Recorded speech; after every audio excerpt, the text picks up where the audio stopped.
gera vaikščiot girios takeliu, kur tik nori ten klajo.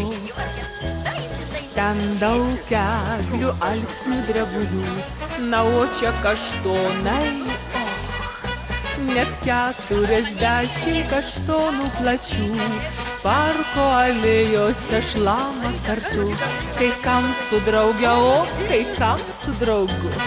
Čia pasėdėti smagu, kada bijūnai prieš saulę žydi, tiesiog svaigsti žiedų kvapu.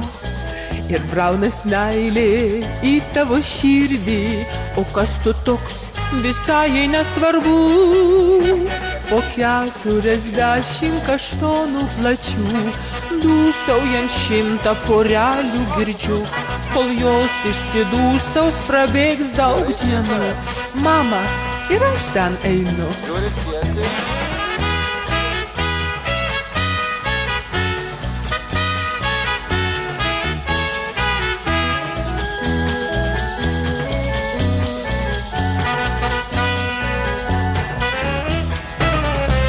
Ant 40 kaštonų žalių, peiliai priraižė šučius.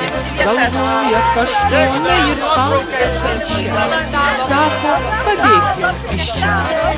Kaštonai šnara, bijūnų šaukia ir po visai trumpų kalbų. Kiek žinoma, prisimenama iš vaikystės, Bublių giminė buvo draugiška, bendraujanti.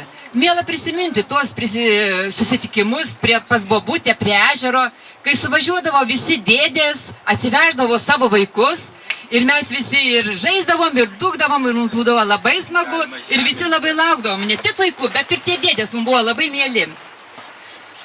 Bet laikas ėjo, metai keitė vieni kitus, vieni gimė, kiti išėjo. Ir su kiekviena tokia nutrūkusia gija tie susitikimai vis retėjo, kol galiausiai jie visai pasibaigė.